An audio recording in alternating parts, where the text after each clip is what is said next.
Coucou, je vais vous lire l'histoire de Madame Câlin.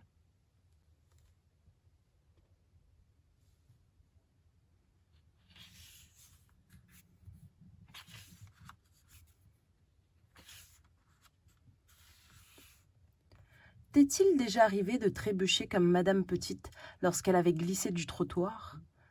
Je suppose que oui. N'as-tu pas alors secrètement souhaité que quelqu'un s'approche de toi, te prenne dans ses bras et te console? Madame Câlin était justement cette personne-là.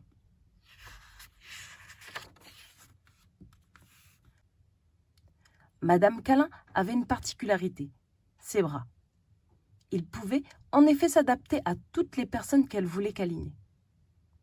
Que ce soit Monsieur Petit après la chute d'une brindille sur son chapeau,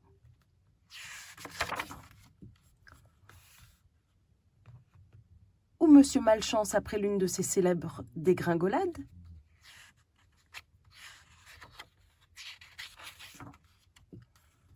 ou encore Monsieur Glouton après une indigestion.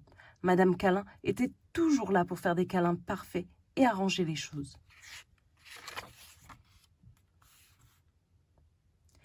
Et même quand tout allait bien, dans les moments heureux, comme par exemple lors des fêtes d'anniversaire, tout le monde réclamait un câlin.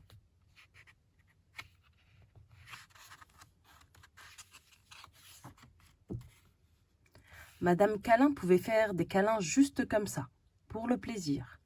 Même les gens comme Madame Autoritaire avaient besoin de câlins de temps en temps. C'est normal, tout le monde aime les câlins, n'est-ce pas?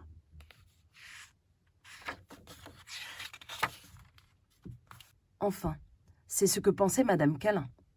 Mais un jour, alors qu'elle se promenait, elle entendit quelqu'un caché derrière une haie. Quelqu'un qui râlait, gémissait, soufflait et ronchonnait. Quelqu'un qui avait très mauvais caractère.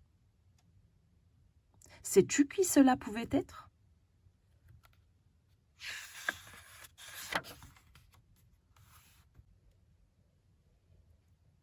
C'était Monsieur Grincheux. Et devines-tu pour quelle raison Monsieur Grincheux était de si mauvaise humeur? Tout simplement parce qu'il faisait beau et chaud, ce qui ne lui plaisait pas du tout.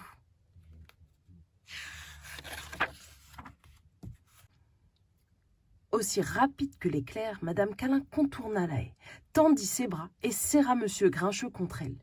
Enfin, c'est ce qu'elle essaya de faire, car soudain, il se passa quelque chose qui ne lui était jamais arrivé.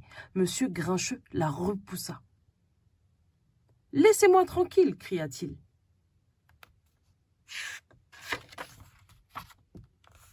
Madame Câlin n'en crut pas ses yeux.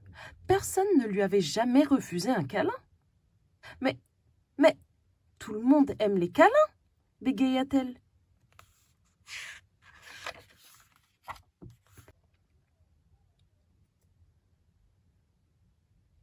Elle tenta à nouveau de lui faire un câlin.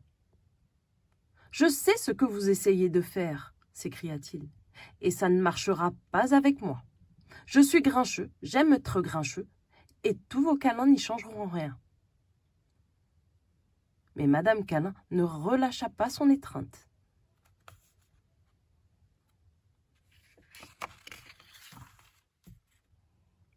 « Je vous ai dit de me... » Monsieur Grincheux stoppa brusquement sa phrase. Un étrange sentiment venait de l'envahir, une sensation qu'il n'avait jamais ressentie, comme une douce chaleur au plus profond de lui. Madame Câlin le serra encore plus fort. C'est alors que quelque chose d'extraordinaire se produit. Lentement, très lentement, un sourire se dessina sur le visage de Monsieur Grincheux. Pour la première fois de sa vie, Monsieur Grincheux était heureux. Madame Câlin recula de quelques pas. « Je dois avouer que vous avez un très joli sourire, dit-elle. Et devine ce que fit Monsieur Grincheux.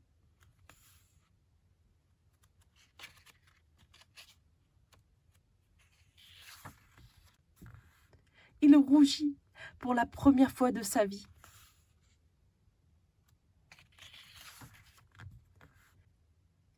Puis, il serra Madame Câlin contre lui. Pour la première fois de sa vie, il fit un câlin à quelqu'un. Enfin, comme tu peux le constater, c'était presque un câlin. pas tout à fait le même que celui de Madame Câlin. Mais finalement,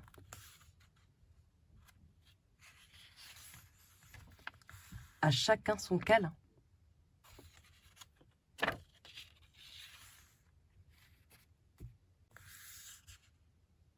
Fin de l'histoire.